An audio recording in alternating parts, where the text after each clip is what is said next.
صدر ٹرمپ نے ایک بار پھر پاک بھارت جنگ میں طیارے تباہ ہونے کا ذکر کر دیا۔ انہوں نے کہا کہ مئی میں ہونے والی اس جنگ میں 8 جنگی طیارے تباہ ہوئے تھے۔ صدر ٹرمپ نے اس موقع پر فیلڈ مارشل عاصم منیر کی تعریف کرتے ہوئے کہا کہ ان کی شخصیت انتہائی قابل احترام ہے۔ اپنے خطاب میں صدر ٹرمپ نے کہا کہ امریکی بحری فوج دنیا کی بہترین بحری طاقت ہے۔ صدر ٹرمپ کا کہنا تھا کہ امریکی فوج میں دنیا کا طاقتور ترین طیارہ بردار جہاز شامل کیا جا رہا ہے، جبکہ امریکہ کو نئے بحری جہازوں کی اشد ضرورت تھی۔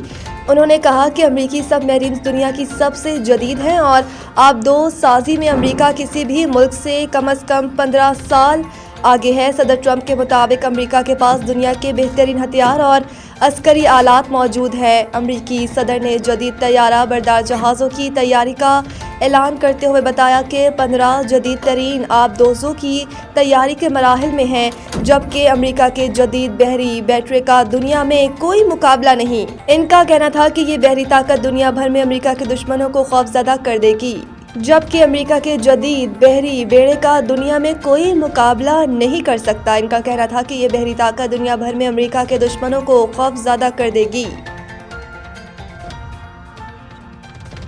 پی ٹی آئی سے مذاکرات کے لیے تیار ہے، بلیک میلنگ قبول نہیں۔ وزیر اعظم منگل کو وزیر اعظم کی زیر صدارت وفاقی کابینہ کا اجلاس منعقد ہوا، جس میں ملک کی اہم سیاسی اور اقتصادی امور پر غور کیا گیا۔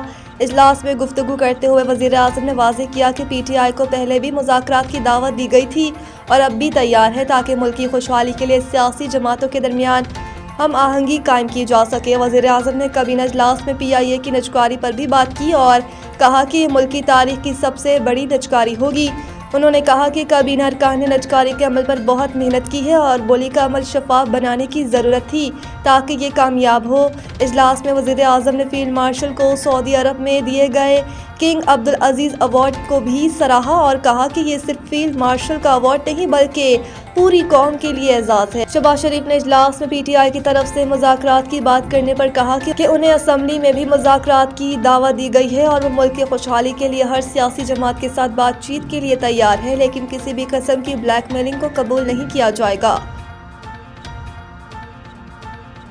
انٹرنیشنل ریٹرننگ ایجنسیوں کا بھی پاکستانی معیشت میں بہتری کا اعتراف۔ انٹرنیشنل ریٹرننگ ایجنسیوں کا گیلپ اور ڈی این بی نے پاکستانی معیشت میں بہتری کا اعتراف کیا۔ بین الاقوامی ریٹرننگ ایجنسیوں نے صارفین کے اعتماد میں 19% اضافے کی تصدیق کی ہے۔ رپورٹ کے مطابق مارچ 2022 کے بعد پاکستان کے زیر مبادلہ کے ذخائر 21.1 بلین ڈالر پر پہنچے۔ بتایا جا رہا ہے کہ یہ تبدیلی ایس آئی ایف سی کی بہترین سہولت کاری، معاونت اور کاوشوں کا ثمر ہے۔ اس کے علاوہ ایس آئی ایف سی کی سہولت کاری معاشی اصلاحات کے باعث مالی عدم تحفظ میں کمی آئی۔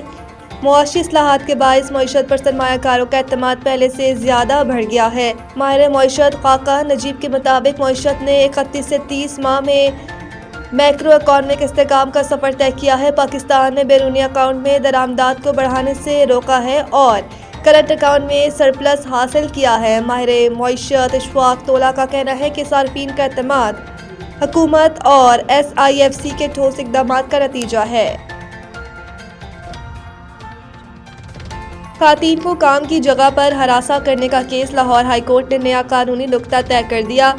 عدالت نے درخواست گزار کی نوکری پر بحال کی درخواست مسترد کر دی۔ جسٹس راحیل کامران نے عمر شہزاد کی درخواست پر 17 صفحات پر مشتمل تحریری فیصلہ جاری کر دیا۔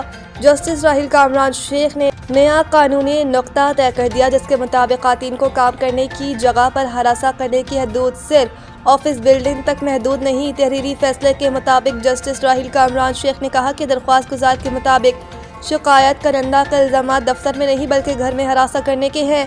وکیل درخواست گزار کے مطابق محتسب پنجاب ہراسمنٹ سے متعلق وہ کیس سن سکتا ہے جس میں خاتون کو کام کی جگہ پر ہراساں کیا گیا ہو۔ عدالت کے تحریری فیصلے میں لکھا ہے کہ موجودہ کیس میں درخواست گزار نے شکایت کنندہ کو دھمکی دی کہ اگر تعلقات نہ بنائے تو نوکری جائے گی۔ یہ الزامات اختیارات کا غلط استعمال کرنے کے زمرے میں آتے ہیں۔